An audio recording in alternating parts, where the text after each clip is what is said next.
Welcome to the Black and Green podcast. It's your go-to place to find the latest high-quality, all-natural products created by Black artisans. Hosted by yours truly, Dr. Kristen H., the founder of Black and Green. We'll discuss all things health, wellness, self-care, and of course, self-love. This podcast features a refreshing lineup of guests, from entrepreneurs and artisans to holistic lifestylists and clean beauty experts, and a plethora of other innovators within the wellness industry.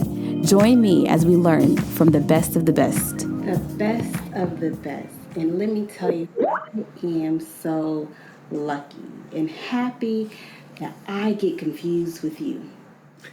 And there is not a better person in the world I want to be confused with. Aww. Thank you. So just tell me a bit about what drew you to medicine. Ooh, in general. I would say I knew early on in my childhood that I wanted to help people in this way.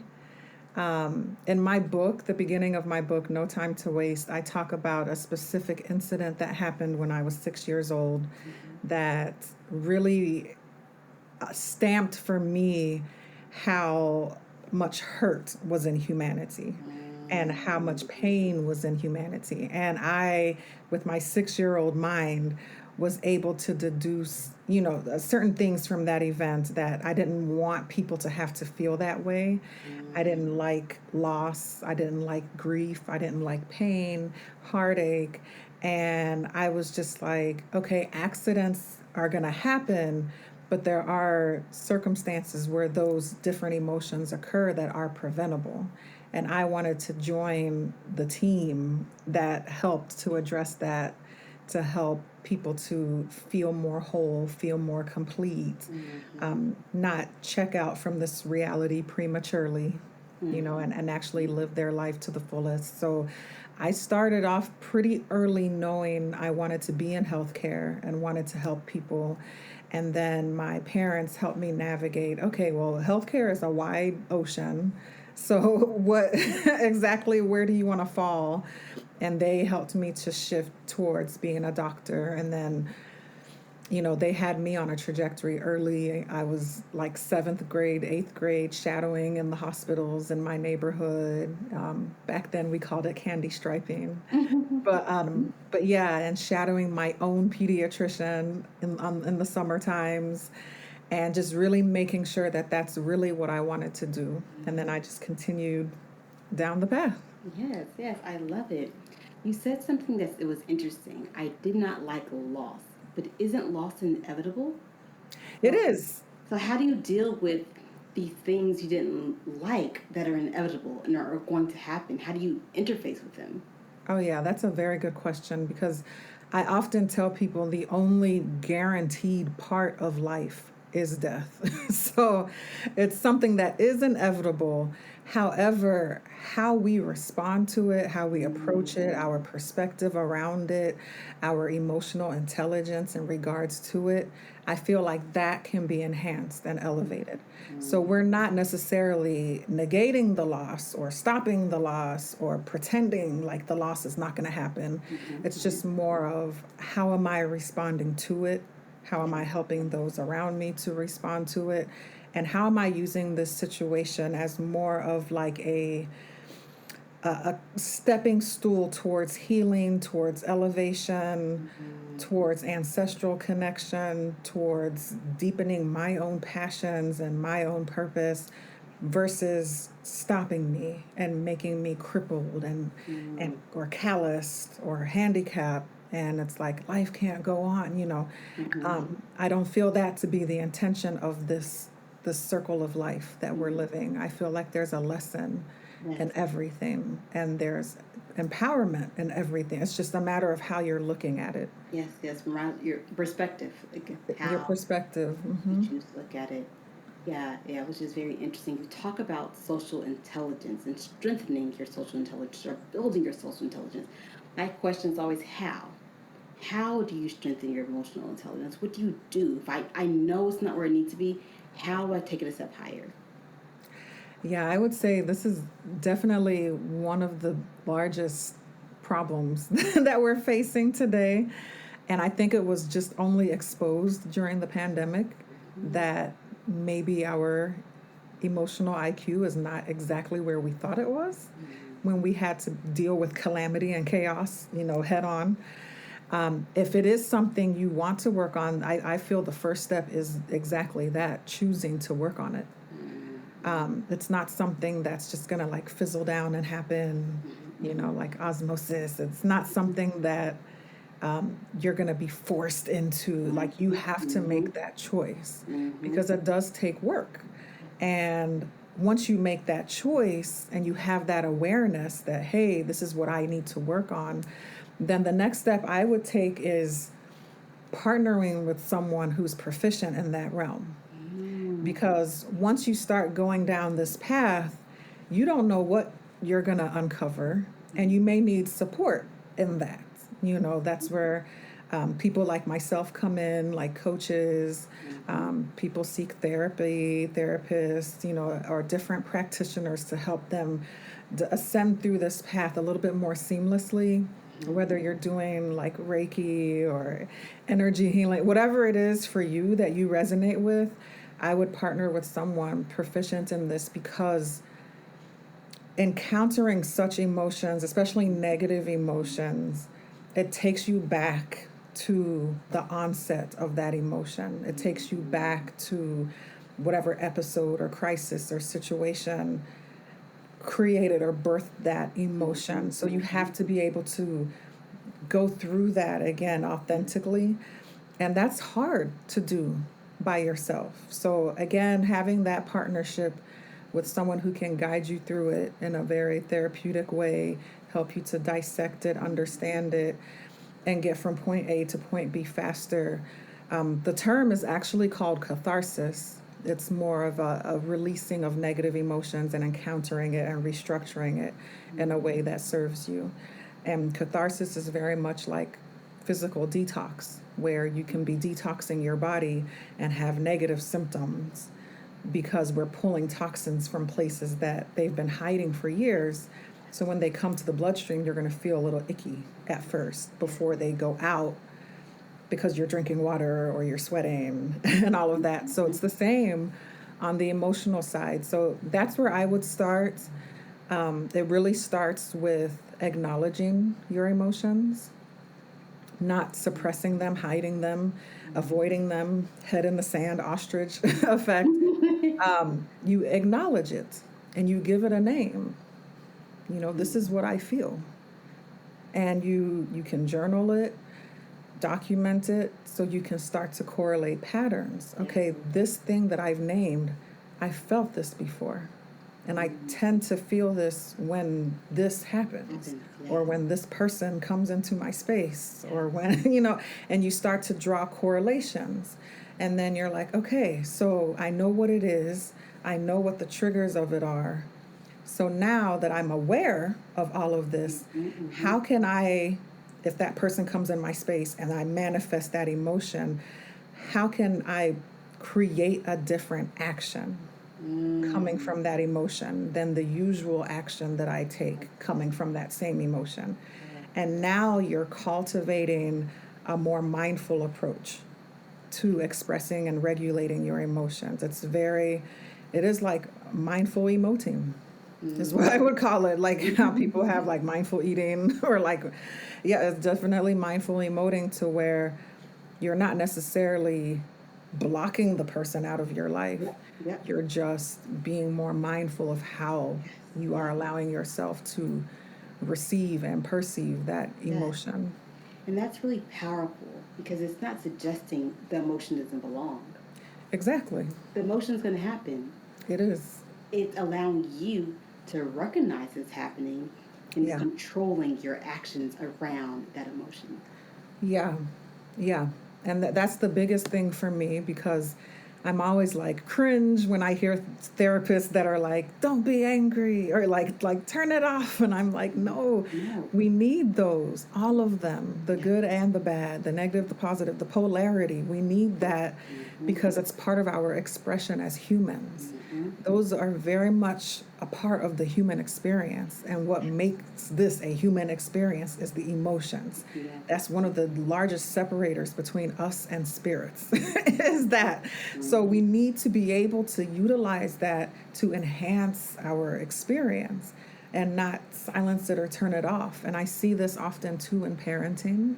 Oh, that's what I was thinking about. Yeah, especially my boy parents, where it's just like, man up, toughen up, don't cry, don't, and it's just like, no.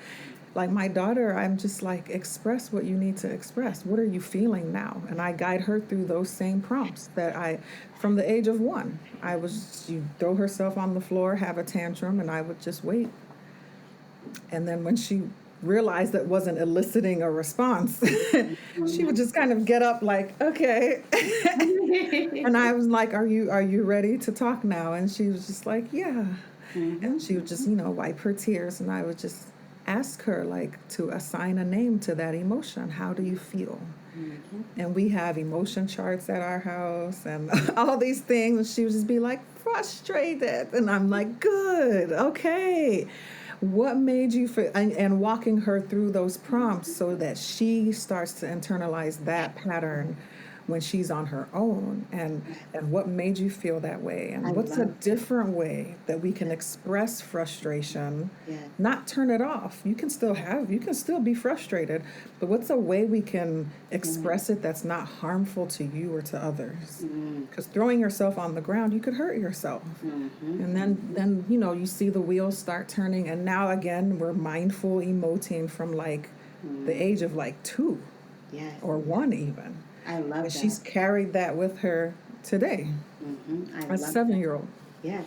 When my sons are having emotions, I haven't done the thing you name it, but I've used like, baby, you seem frustrated. Are you frustrated? No, I'm not frustrated. Well, what are you, baby?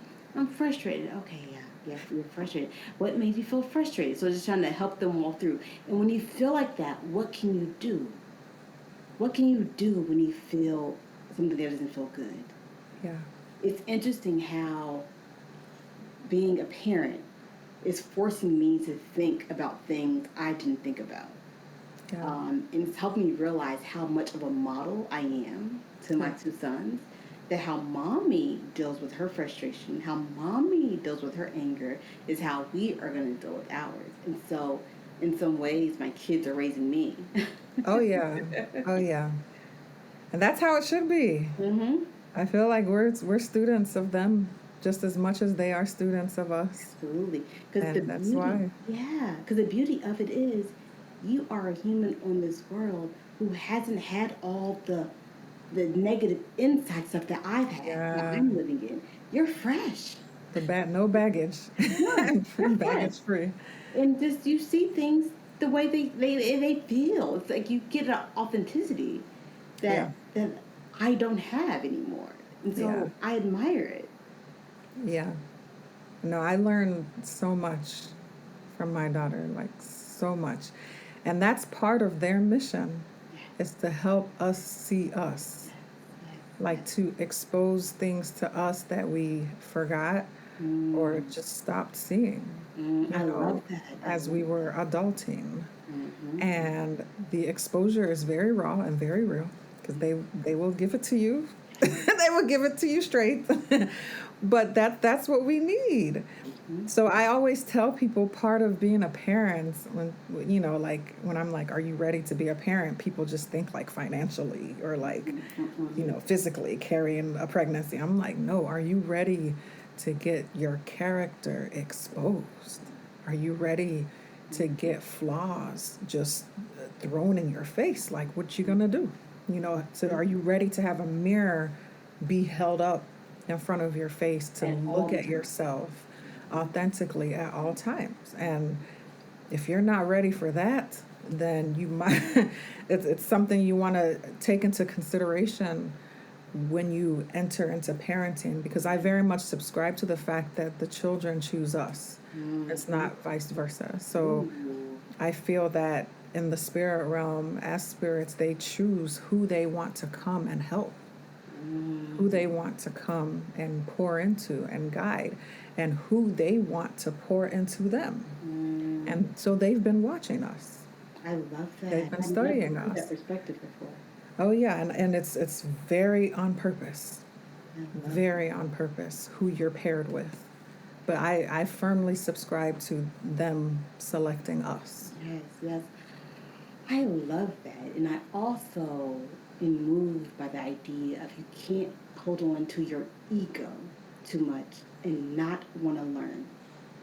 Yeah. You think you are a child, you can't teach me anything. You don't know about life the way I do. Yeah. And I think with the older generation, it's oftentimes of us and you. It's kind of like an arm's length away. And I know my parents are laughing at me all the time where I'm having conversations with my kids. Like, I also, we're not doing that. They're like, why? Why aren't we doing that? And they're like, what? You let him have the water? Like, yes, because he wants to know. And that's a fair question. He No, it wants to is. understand why. And we're going to talk it through. I'm not going to say because I said so, because what is that going to do? Yeah. Yeah. Yeah, I think we're products of that mentality. Definitely products of that mentality. And I strive to be the opposite myself as a parent. And this is how you foster the free thinkers. This is how you foster the creative minds. This is how you foster people who aren't easily indoctrinated, easily brainwashed, easily molded. You know, a lot of people I talk to feel that their role as a parent is to create the child, like is to mold them into the type of adult they want them to be.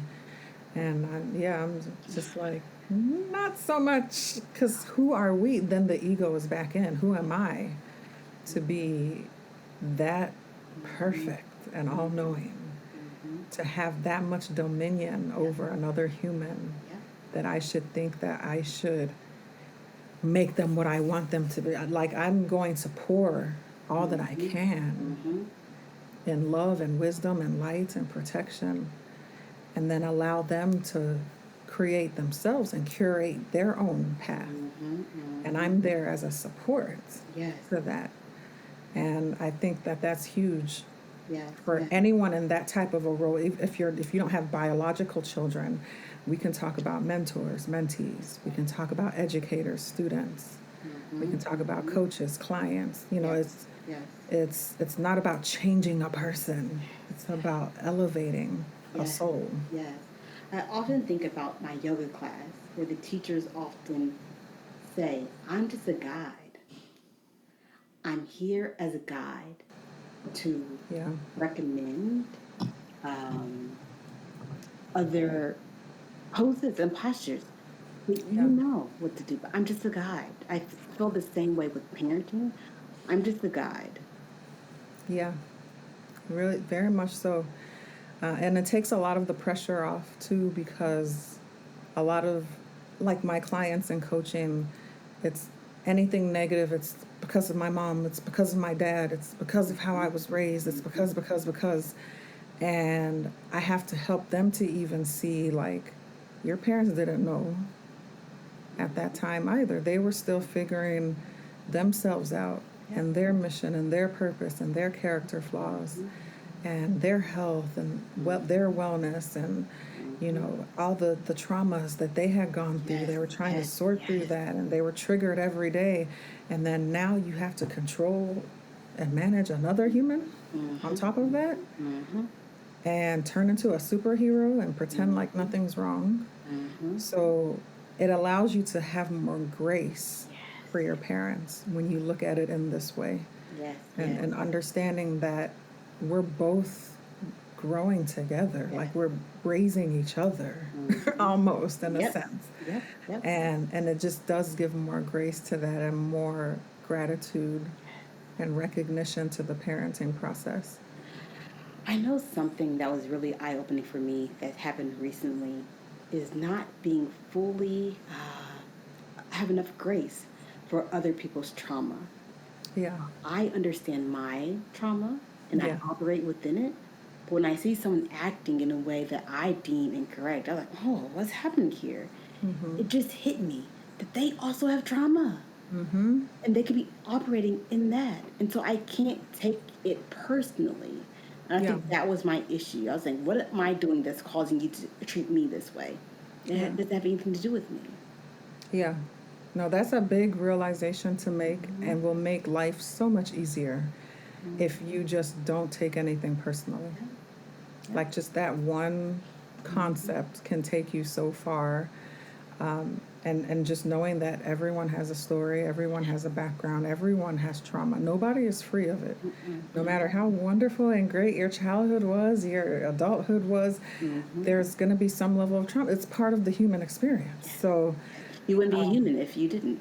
exactly. That's the whole point. We came here to learn something and to do something. Yeah. And we're not just coasting in perfection, in some sort of bliss. Exactly. But yeah, it does help you to have not just grace for the other person, but also for yourself. Because a lot of people beat themselves up like, oh man, I let this same kind of man back into my life. And what is it?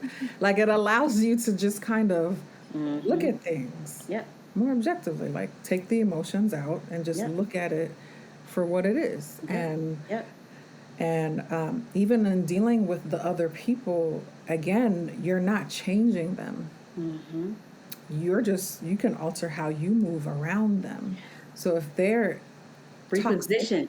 yeah, if they're toxic, their behavior is toxic because of their trauma, you don't have to be like, oh, that's because of their trauma, so I'll put up with it. The two don't have to coexist. You can recognize that that's part of their trauma, but you can also set up boundaries and protect yourself from the toxicity. At the That's so same hard. time, while they're going through their healing process, you can restructure them so that you're not absorbing all of that trauma yourself energetically. I feel like that's such a hard lesson to learn, to allow someone who's going through their healing process for you to understand what's your role in their life during that healing process. It may Yeah. be for you to be involved. It may be for you to not be Yeah. involved. Yeah. And you have to learn your position. It is. And it's not even that easy to decipher like involved or not involved, because then it's like if it's involved is a spectrum. So it's like, okay, how involved? Like what level of involvement? Because you can overindulge. Yep. Like you can be too involved. And now you're completely robbing them of a learning experience. You know, if someone is always struggling financially and I'm not, and I'm always sending them money every month because I can, I could have stripped them from an entire learning opportunity. I could have stripped them of a struggle that God wanted them to go through. I could have stripped them from a level of sacrifice that they were supposed to make in order to get to a next level. And that's me being in my ego. Because I have it, I'm going to help you. So for me, I have to change my perspective because I probably thought I was helping, not hurting. So you have to realize that help is not always doing. Sometimes help is retreating and saying, I need you to walk on your own for a little bit.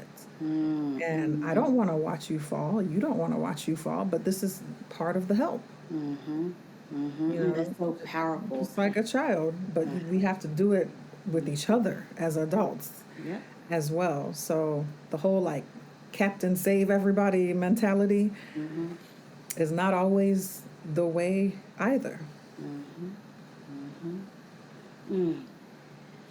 How have you navigated your relationship with religion? Um, my relationship with religion, I'm trying to figure out where to even begin. This is so deep. My relationship with religion, I respect religion when used correctly. I'll say it that way. I feel like a lot of religion is misunderstood, misused, and abused. It's been weaponized. A lot of it has been used to indoctrinate and control people to a certain extent, to plant messages and brainwash. So when you're able to sift through that and understand what it is just for itself, it can bring a level of structure to your life that was absent. I subscribe fully to spirituality, like being spiritual, because I recognize that I first am a spiritual being. So to be spiritual is not like something I'm deciding to do, like it is me. I'm a spirit, so I'm spiritual. So I feel like my priority lies in my connection to that spirit underneath all of this. Yes. My connection to my connection to the omnipotent spirit that's created me as a spirit. And then my connection to the spirits of others in humanity that were created by the omnipotent spirit. Like, these are the relationships that I foster. And then you can use religion to deepen your spirituality when you understand it for what it is. And it doesn't have to be this war between the two of you got to pick one, be religious or be spiritual. You can use one to elevate the other, when again used appropriately. Yes. I think that's so insightful that religion has been manipulated. It's been a tool that's been used to disenfranchise people, to abuse people, it's a strong power by white supremacy, by patriarchy. It's a tool that they use with their mission. And it's the danger of it is because of that, people can hardcore push away from God and away from spirit because they were disconnected in a way. They were abused by it under, again, the name. But it's just the lack of understanding of this disconnect. No, that wasn't God. Yeah. If you truly have a relationship, a oneness with God, which if I'm created in God's image and likeness, then that means that there's a godliness within me as well.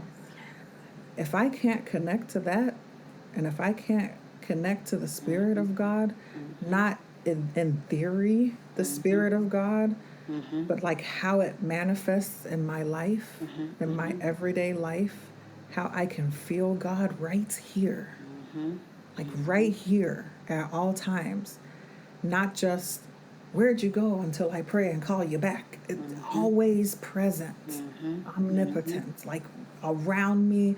It's in the air I'm breathing, because I don't assign even gender to it. I don't feel that level of a spirit to dumb down into a human understanding.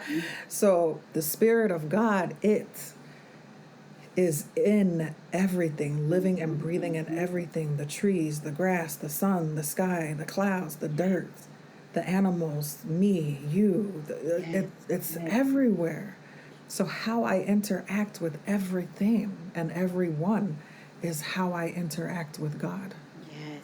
Oh, I love and when that. you understand it on that level and not just being in the sky, it really reshapes things for you to where sometimes religion, like, you can just see it for what it is. Now we will pause for a moment of meditation with Dr. Crystal Jones. Wherever you are right now, just take a moment to experience your awareness. Notice what you see, notice what you hear, notice what you feel. What do you taste? Notice your being for what it is right now. Take a deep breath in. And as you exhale, let it all the way out.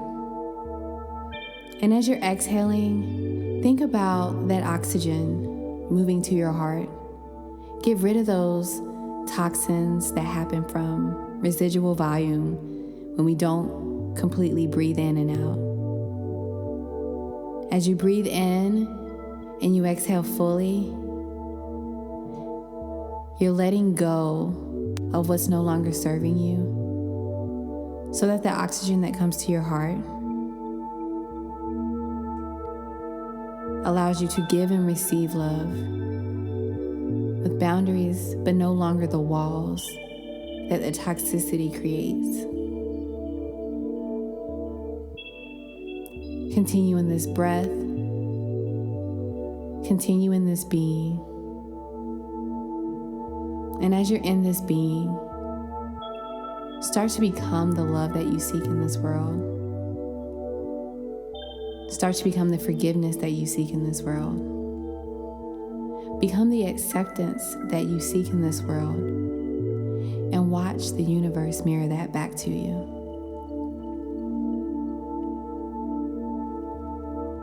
I just wanted you to know that I am here always, for you, with you. Listen closely. The truth is within my voice. Come back to me as often as you like. I'll be here. Sincerely, your breath. Did that bring up anything for you? Ooh, it just connected me deeper to what we were literally just talking about before the meditation started. No, yeah, that was beautiful. Thank you.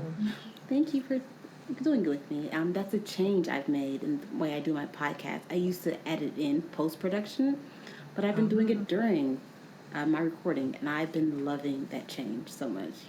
Oh, no, it sets the tone. Like, it really does. Yes, I love it. So I created my own personal ethos probably like 6 or 7 years ago. Be happy, be healthy, be free. Out of those three, which one resonates with you the most? What kind of pops out to you? What are you feeling in this moment? Ooh.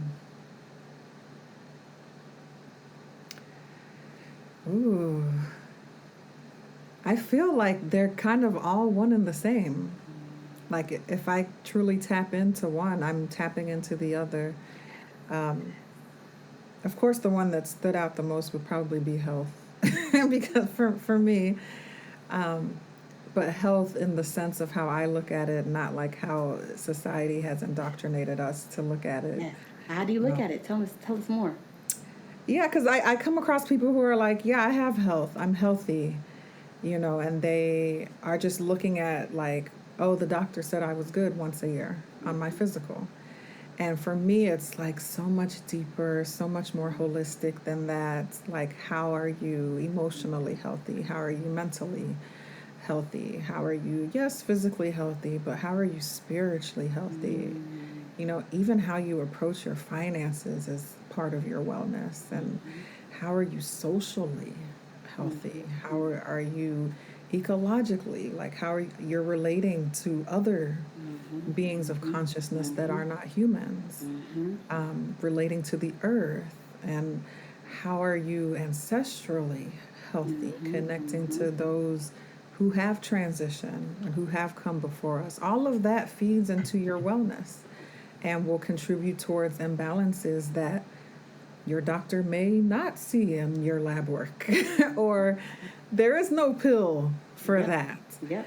And once you obtain a level of holistic harmony to where your physical body is in homeostasis, but all of these intangible realms are also elevated, for me, that's when I truly was able to tap into a level of freedom that I had never experienced before, and a level of peace that I had never experienced before, and thus a level of joy or happiness that I had never experienced before. So when people say health is wealth, it sounds cliche, but that's like one of the realest things. If you really understand it, it's one of the realest statements you should live by.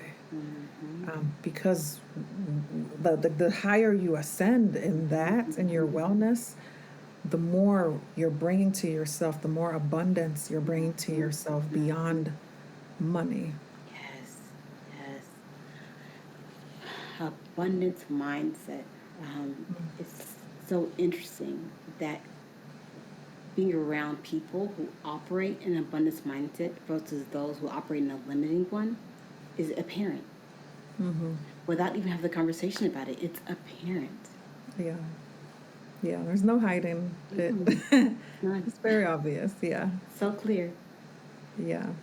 And now, as a mom, I have 2 little boys, so I'm new to this motherhood thing. I'm just trying to think, what can I do to try to encourage you to have an abundant mindset? I don't want you to watch mommy living like this, so you try to. That's what you see. That's your reality. Yeah. Yeah. No, that's good. Even just the fact that you're inquisitive, like asking the question, Yes. is a step, because some people are just like, I don't have time for that, type of reality. But I would say a lot of what we talked about earlier, like the talking through things, talking through situations, allowing them to cultivate their own perspective on things and talking about it. And again, what I also said earlier about developing free thinkers, like allowing them to shape and form their own perception of just reality at large, but then different segments within reality itself that they are experiencing. So if my daughter is like, the sky is not blue, I'm not going to be like, you stupid, the sky is blue. I engage her, and I was just like, let's go. Why do you perceive the sky to not be blue? And she was just like, well, if you really look at it, the sky is actually clear. So I don't know why you guys say the sky is blue.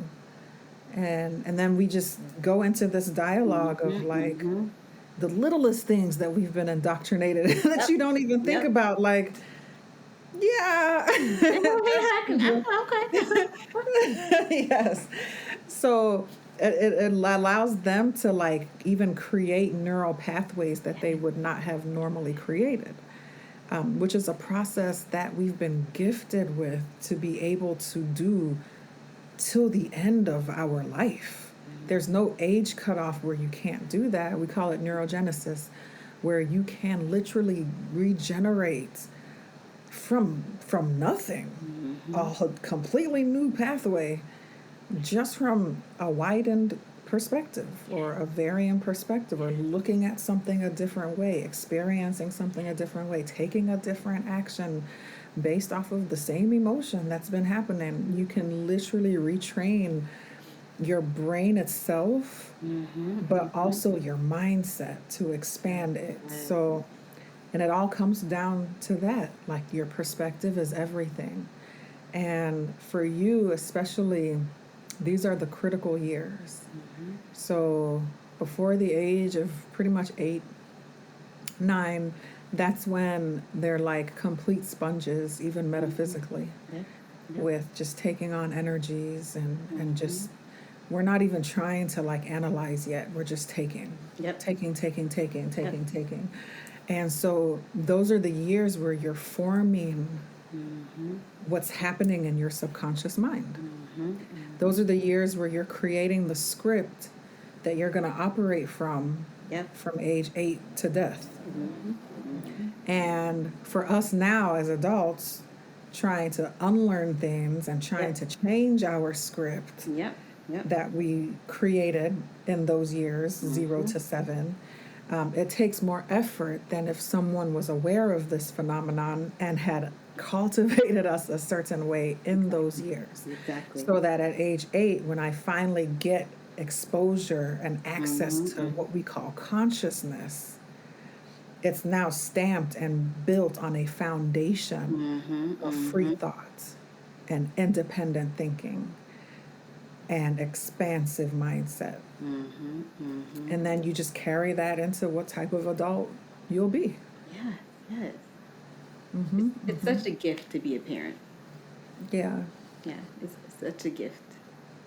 Big honor. Very big honor. Absolutely. Absolutely so. Especially when you look at it the way I was saying, like, you chose me. Like you saw fit to partner with me. Like out of all the other, the people, you chose me for a reason. And it is like being selected for a very honorable position, like of high rank. Yes. that has a lot of pressure, but the reward is even greater. Yes. Yes. Yes. Yes. So it is just a very humbling, but yeah, just so it's such an honor for me to step into that role. No matter how frustrating it gets, or how scary it gets, or confusing it gets, or oh, the sacrifices are endless, and sometimes it can be painful. There's still an honor in even that, getting to go through that. Yeah. Yeah. That I could never negate that and say, like, I don't want this position. Yes. Yes. Yeah. Man, I have all these thoughts. One thought that popped in my brain is something I'm trying to be very intentional about doing. Is my parents hardly ever let me know a challenge or difficulty that they were having. They made things always seem neutral and always seem fine. And I think the downside of that is that you're raising people to think that things always have to be neutral, things always have to be fine. There's not space for emotions, there's not space for sadness, there's not space for fear if everything's always neutral. So I'm trying to be more intentional about when mommy's not feeling good. Hey, mommy's not feeling good today. When mommy's feeling tired, hey, mommy's feeling tired today. Mommy needs a nap. So I'm trying to let them know emotions are okay. Yeah. No, that's very important.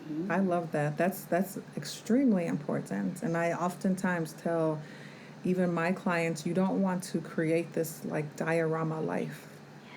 You don't want to portray perfection, because a lot of parents feel like I need to protect them in this bubble and have them see things exactly how you want their life to be. And that can be dangerous, to your point. Like, there's no duality in that. Once again, life is duality, humanity is duality. So instead of creating this fictitious, like, phenomenon around them, reality around them, allow them to see some of the struggle, but allow them to watch how you make it through. Because that's where you teach them. And teach from that. They're Because watching what you do. majority of what's learned in childhood is nonverbal.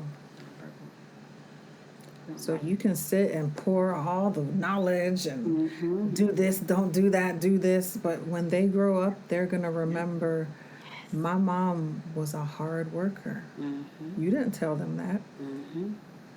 My mom overcome obstacles. She overcame everything. It's like nothing could knock her down.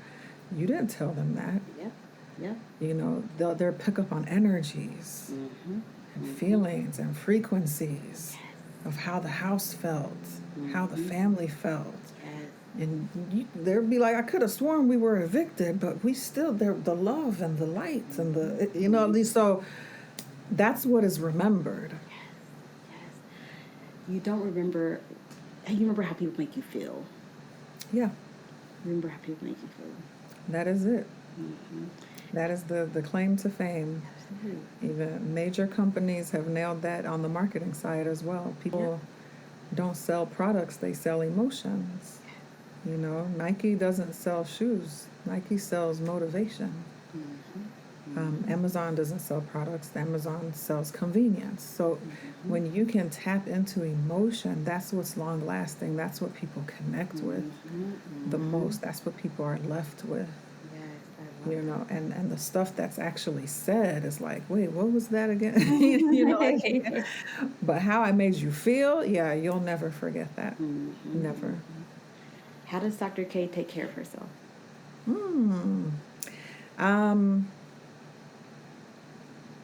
I will say that I do practice what I preach. I will say that. I try to be authentic in that way. Just because growing up, I myself had a lot of doctors who were overweight, super stressed out, eating horribly, never working out, burned out. Like, I was just like, how are you telling me? But yeah. So yeah, I early on was like, that's not right. So I really strive to be a practitioner of my own words and my own philosophies. And I I'm very analytical in my thinking just because I am a scientist. So a lot of things are very structured and planned out and scheduled out. So I make sure it does get done. So it's not like a haphazard, like, oh, go put this mud on my face, self-care. Like, no, self-care for me is like dealing with traumas from childhood that's triggering me today, building structured boundaries that's going to protect my energy when I go into this thing we call society, and restructuring people based on how they serve me and the reciprocity of those closest to me in my life, and taking a laser look at my physical well-being, my lifestyle. What am I putting into my body every day? How much water am I drinking? How many nutrients am I acquiring? How much sleep am I getting? And what is the quality of that sleep? And how am I managing the stressors that are inevitable, that will come? But how am I helping my body to respond well to them? And how am I minimizing the number of toxins that are coming into my body as I'm clearing existing toxins out of my body? Because I do live in one of the most toxic countries in the world. So I have to do extra work. I have to go extra hard when it comes to the removal of toxins and prevention of toxins. And how am I moving my body on a regular basis? That's not like, got a gym membership, just how am I moving? How am I stretching? How's my aerobic activity, anaerobic activity? How am I, with weight resistance and helping myself to reduce inflammation, prevent inflammation, prevent diseases, prevent diagnoses, prevent medications, and be able to legitimately say I have a clean bill of health, not because once somebody checked it once a year, but because like through deep, extensive blood testing, urine analysis, stool analysis, hair analysis, metabolic testing, I can tell you even the age at which my internal cells are functioning, which is not matching my biological age by like not even close. It's like a 10-year difference at this point. So and that takes work. That's not easy to do that. You have to make time for that. You have to do things you don't want to do, you don't like to do. I would love to just lay on the couch. You got to make yourself get up and do those things and tackle those areas. Yep. And that's just your physical body. Going through the catharsis we talked about earlier, going through the steps to convert from a fixed mindset to an expansive mindset, going through the steps of spiritual hygiene to elevate my spiritual wellness, elevate my connection with God, elevate my connection with myself, with others, with my mission, with my purpose. How am I aligning with that every day? There's just check, check, check, check. And it involves a lot of auditing for me. So that's where the analytical part comes in, is I got to see data. So there's an audit. Then I take actions based on the results of the audit. Then I audit again. Did I improve? Okay, what's left? Build a plan, do that. Another audit. So the audits that were once annual then become quarterly, then become monthly. Then I can't go a week without auditing at least a couple aspects of my wellness and seeing how I can expand it every day. Give me an example of the audit. What are the things you're asking yourself? What are you assessing? Oh, yeah, I'm just usually like, it can start as simple as what are 2 things I can remove and 2 things I can add to elevate this aspect of my well-being. Okay. I love it. So it's not so like overwhelming and figuratively speaking, it's real. Because it could be drink water. It could be take your supplements. It could be walk an extra mile than what you've been walking. Sleep an extra hour than what you've been sleeping. Meditate an extra 10 minutes than what you've been meditating. It can be as simple as that. So you can meet yourself where you are and not compare yourself to other people. Well, they're meditating for an hour. I don't even have the attention span for 5 minutes. Mm-hmm. Well, push yourself to 6 minutes, not the hour. And then the auditing will help you to grow in this area. Yes. And to go deep instead of like scaling. You want to also go deep. What's in the way of me meditating beyond 5 minutes? Oh, my thoughts are racing. Why? What's in the way of me being able to manage my thoughts? Not turn them off, but manage them. Why are they taking control of me versus the opposite direction? Because a lot of people tell me that I can't meditate because I can't turn off my thoughts. Meditation was never intended to turn off your thoughts. Because turning off your thoughts is what we would call death. So as long as you're alive, you're supposed to have them. But it's more of like the emotions. You acknowledge them, then you just put them over here. You revisit your imagery. Then another thought will come. You acknowledge it, and you put it over here. Then you revisit your imagery or whatever you're listening to, wherever you've taken yourself. And so you always want to know why. When you uncover something about yourself, why is that? And then you find a why. Why is that? And then you find a why. But why is that? And this is how you go inward and become more intuitive regarding yourself and your health. I love that. I love that. Asking yourself why. And actually figuring out why. Why is it bothering me so much? Like, why am I mad? Yeah, exactly. Exactly. Like, why am I mad? And then when you figure out, like, oh, that's what it triggered. It made me feel this. That's what's happening. Yeah. And I call that leaning into it. You're leaning into something. You're acknowledging it that's there. You know, every time this person comes around me, I feel anxious. And then you want to, why? Don't just dismiss that, like, well, I'll just not go around them. No, like, you want to know why is that? Because that person is just a representative of a concept. And you need to get down to the concept. That's just a pawn. That's just a chess piece that with a face. And if you don't get to the bottom of it, later in life, there's going to be another chess piece with a different face bringing the same emotion, though. And it's just going to keep cycling until you get it. Until you take the time to get it. So it's like a welcome challenge. Whenever you're feeling, it's like your body's talking to you. Your body's talking to you. Understand what your body is saying. When my leg just got tight. Why my leg is tight? It's talking to you. Yes.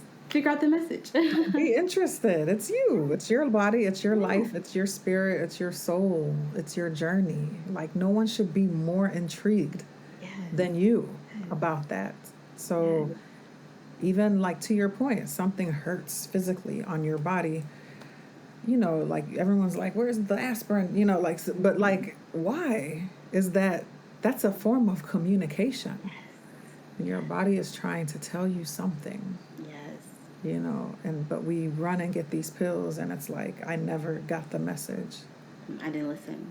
Oh, I didn't listen. We don't teach listening, so.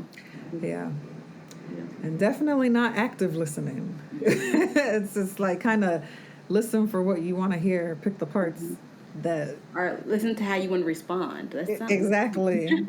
Exactly. Yeah, we're not actively listening at all, and not just to elevate.